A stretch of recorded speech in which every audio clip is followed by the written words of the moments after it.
ಸಿನಿಮಾದಲ್ಲಿ ರಿಲೇಶನ್ಶಿಪ್ ಏನಿದೆ ಅಂತ ಗೊತ್ತಿಲ್ಲ, ಬಟ್ ರಿಯಲ್ ಲೈಫಲ್ಲಿ ತುಂಬಾ ಒಳ್ಳೆ ರಿಲೇಶನ್ಶಿಪ್ ಇದೆ.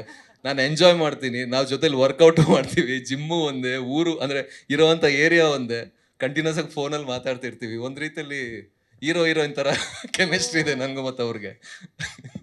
ಹೌದು, ಕನ್ನಡದಲ್ಲಿ ಹಳ್ಳಿ ಹುಡುಗಂದು. ಹೌದು, ನನಗೆ ಮೊದಲಿಂದ, ನಾನು ಹಳ್ಳಿಯವನೇ. ನನಗೆ ಮೊದಲಿಂದ ಬಹಳ ಆಸೆ ಇತ್ತು, ಒಂದು ಹಳ್ಳಿಯ ಒಬ್ಬ ಗಟ್ಟಿಗ ಹುಡುಗನ ಒಂದು ಪಾತ್ರವನ್ನು ಮಾಡಬೇಕು ಅಂತ. ಹಳ್ಳೀಲಿ ಯೂಶ್ವಲಿ ಹುಡುಗರು ಇರ್ತಾರೆ ಈ ಥರ, ಅಂದರೆ ಮುನ್ನುಗ್ಗೋ ಹುಡುಗರು, ಊರಲ್ಲಿ ಏನಾದ್ರು ಸಮಸ್ಯೆ ಆಗಿ ಹೋಗಿ ವಾಲಂಟಿಯರ್ ಆಗಿ ಕೆಲಸ ಮಾಡೋ ಹುಡುಗರು ಹಳ್ಳಿಲೇ ಸಿಗೋದು. ಸೊ ಅಂಥ ಒಂದು ಪಾತ್ರ ಮಾಡಬೇಕು ಅಂತ ಬಹಳ ಆಸೆ ಇತ್ತು ಸರ್. ಅದೊಂದು ಅದ್ಭುತ ಆ, ಬ- ಇದು ಅಂದರೆ ಎಸ್ ಸರ್ ಬಗ್ಗೆ ಹೇಳಬೇಕು ಅಂತ ಹೇಳಿದ್ರೆ, ನಮ್ಮಂಥ ಆ್ಯಕ್ಟರ್ಸ್ಗಳಿಗೆ, ವಿದೌಟ್ ಬ್ಯಾಕ್ಗ್ರೌಂಡ್ ಬರುವಂಥ ಆ್ಯಕ್ಟರ್ಸ್ಗಳಿಗೆ ಟೆಕ್ಸ್ಟ್ ಬುಕ್ ಅವರು, ರೋಲ್ ಮಾಡೆಲ್. ಅಂದರೆ ಝೀರೋಯಿಂದ ಬಂದು ಒಂದು ದೊಡ್ಡ ಎಂಪೈರ್, ಇಡೀ ಇಂಡಿಯಾದಲ್ಲೇ, ಬರೀ ಇಂಡಿಯಾ ಅಂತ ಹೇಳಲ್ಲ, ವರ್ಲ್ಡ್ ಸಿನಿಮಾ ಅಂತ ಹೇಳಕ್ಕೆ ಇಷ್ಟಪಡ್ತೀನಿ ಅವ್ರ ಬಗ್ಗೆ ಹೇಳೋದಾದರೆ. 100% ವರ್ಲ್ಡ್ ಸಿನಿಮಾಗೆ ಒಂದು ಒಂದು ದೊಡ್ಡ ಎಂಪೈರ್ ಕಟ್ಟಿರುವಂತಹ ನಟ ಅವರು. ಅವ್ರು ನಮ್ಮಂಥವ್ರಿಗೆ ಎಲ್ರಿಗೂ ರೋಲ್ ಮಾಡೆಲ್. ಸೊ ಅವರು ತಗೊಂಡಿರುವಂಥ ಮೊದಲನೇ ಬೈಕಲ್ಲಿ ನನಗೆ ಗೊತ್ತೇ ಇರಲಿಲ್ಲ.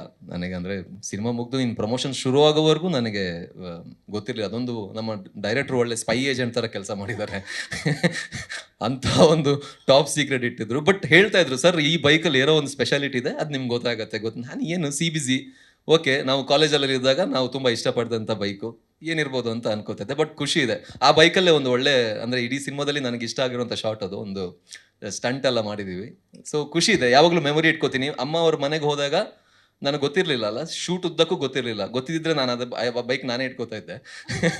ಬಟ್ ಅಮ್ಮ ಅವ್ರ ಮನೆಗೆ ಹೋದಾಗ ಆ ಬೈಕ್ ಜೊತೆ ಸೆಲ್ಫಿ ಎಲ್ಲ ತಗೊಂಡು ಇಟ್ಕೊಂಡಿದ್ದೀನಿ. ಎಲ್ಲೂ ಪೋಸ್ಟ್ ಮಾಡೋಕ್ಕಾಗಿಲ್ಲ, ಅದು ಟಾಪ್ ಸೀಕ್ರೆಟ್ ಅಲ್ವಾ ಇದು, ಎಷ್ಟು ಸರ್ ಅವ್ರ ಅಮ್ಮ ಪ್ರೊಡ್ಯೂಸ್ ಮಾಡೋದು ಅಂತ. ಸೊ ಹಾಗಾಗಿ ಪೋಸ್ಟ್ ಮಾಡೋಕ್ಕಾಗಿಲ್ಲ, ಇನ್ನು ಪೋಸ್ಟ್ ಮಾಡ್ತೀನಿ ನಾನು.